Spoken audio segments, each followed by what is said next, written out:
Perkenalkan, nama saya Rafli Lalana Putra Wismo. NIM saya 081711733055 dari Prodi Teknik Biomedis Fakultas Sains dan Teknologi Universitas Airlangga. Di sini saya akan membahas mengenai aplikasi pada bidang telemedika. Jumlah kasus pasien penderita diabetes mellitus di Indonesia pada tahun 2017 tercatat mencapai 12 juta pasien. Untuk jenis diabetes mellitus sendiri ada 3. Untuk yang pertama adalah diabetes mellitus 1. Pasien diabetes mellitus tipe 1 memerlukan insulin dari luar tubuhnya untuk kelangsungan hidupnya. Untuk gejalanya ditemukan pada usia kurang dari 30 tahun. Untuk diabetes mellitus kedua, pasien tidak tergantung dengan insulin dari luar tubuh, kecuali pada keadaan tertentu. Nah, gejalanya ditemukan pada usia lebih dari 30 tahun. Untuk diabetes mellitus gestasional, tipe diabetes mellitus ini ditemukan pada ibu hamil yang disebabkan oleh gangguan toleransi glukosa pada pasien tersebut. Secara epidemiologi, diperkirakan bahwa pada tahun 2030, prevalensi diabetes mellitus di Indonesia mencapai 21,3 juta orang.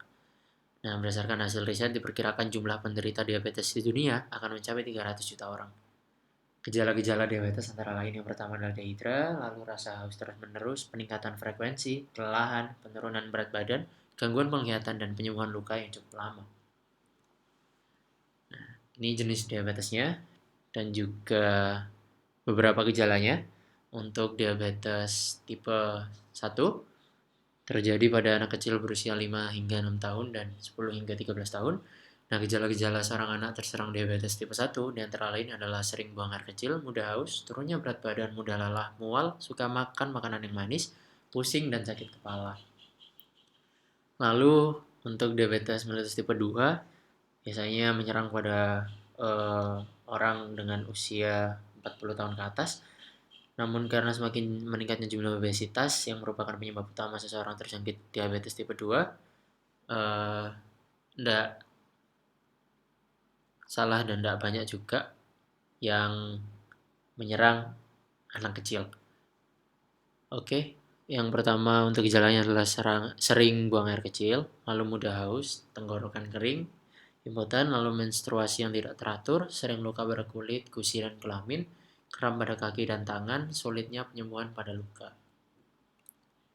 Nah, kita membahas mengenai telemedicine juga. Nah, teknologi telemedicine terdiri dari teknologi perangkat keras dan perangkat lunak. Untuk teknologi perangkat kerasnya ada 5, jaringan komputer atau internet, satelit, handphone, plug-play device, teknologi multimedia. Untuk teknologi perangkat lunaknya ada 3, teknologi chatting dan conference, lalu pengolahan citra, dan teknologi pemampatan atau kompresi data. Nah, ini mengenai sistem operasi iOS. Xcode. Nah, Xcode adalah suatu alat pemrograman besutan Apple untuk membuat aplikasi yang dijalankan dalam lingkungan Apple, yaitu iOS dan macOS. Alat pemrograman seperti Xcode ini biasa disebut juga dengan Integrated Development Environment atau IDE, seperti Visual Studio dan Eclipse. Nah, Xcode mendukung beberapa bahasa pemrograman seperti C, C++, Objective-C, dan yang terakhir mendukung bahasa Swift yang tersedia pada Xcode 6. GluedApp. Untuk apa sih GluedApp itu? Nah, penderita diabetes harus dapat mengukur berat badan, mengatur pola makan, dan berolahraga, serta mengkonsumsi obat secara rutin dan tepat waktu. Tidak semua kegiatan tersebut harus dilakukan dengan pergi ke dokter secara rutin, melainkan dapat dilakukan secara mandiri di rumah. Inilah peran telemedika dalam penyelesaian permasalahan ini. Nah, dari latar belakang yang telah disampaikan tadi juga, bisa ditarik kesimpulan bahwa kebutuhan akan adanya aplikasi telemedika di Indonesia, khususnya penyakit diabetes, itu relatif tinggi. Keterlambatan komunikasi dapat memberikan resiko yang cukup tinggi, terutama bila penderita sudah menderita penyakit kronis. Untuk itulah diperlukan sebuah aplikasi telemedika sebagai media komunikasi jarak jauh antar pasien dan dokter. GluedApp. Nah, bertujuan untuk memudahkan user melakukan memfasilitasi penginputan, penyimpanan, dan pemantauan hasil pemeriksaan kadar gula darah. Memudahkan pasien diabetes dalam menyimpan dan mengolah medical record dengan adanya media penyimpanan pada database yang dapat diakses oleh pengguna.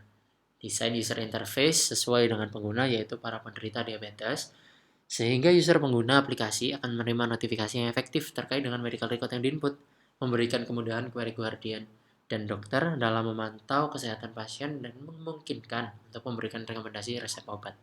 Tindakan dari rumah sakit terdekat dengan menggunakan smartphone. Perbandingan terhadap fungsi aplikasi yang lain juga, berusaha untuk konsisten, aplikasi yang dikembangkan menggunakan jenis dan warna tulisan serta warna latar belakang yang seragam untuk semua tampilan, memberikan kemudahan bagi user, memberikan feedback yang optimal, dan rancang dialog untuk menghasilkan penutup aplikasi Cloud App, memberikan tanggapan berupa pesan dialog kepada user, lalu memberikan penanganan masalah sederhana, mendukung pengendali internal, memberikan reminder, mengurangi beban ingatan jangka pendek, memberikan statistik, dan terkoneksi sosial media. Nah, aplikasi Gloat App memiliki fitur berupa auto notification, sehingga pengguna akan mendapatkan notifikasi terkait dengan data yang telah disimpan oleh pengguna. Emergency push call yang dapat melakukan panggilan terhadap dokter yang telah terhubung, dan emergency support based on location. Fitur emergency support based on location memberikan bantuan dengan melakukan pencarian terhadap rumah sakit terdekat dari lokasi pengguna. Cloud App juga didukung dengan fitur statistik, reminder, dan sosial media, bertujuan sebagai penunjang fitur yang ada pada aplikasi Cloud App. Nah, kesimpulannya, aplikasi Cloud App memfasilitasi penginputan, penyimpanan, dan pemantauan hasil pemeriksaan kadar gula darah, memudahkan pasien diabetes dalam menyimpan dan mengolah medical record dengan adanya media penyimpanan pada database yang dapat diakses oleh pengguna. Para pengguna dapat menerima notifikasi yang efektif terkait dengan medical record yang diinput, memberikan kemudahan kepada guardian dan dokter dalam memantau kesehatan pasien dan memungkinkan untuk memberikan rekomendasi resep obat. Tindakan dan rumah sakit terdekat dengan menggunakan smartphone berbasis iOS. Terima kasih semuanya. Sekian dari saya. Wassalamualaikum warahmatullahi wabarakatuh.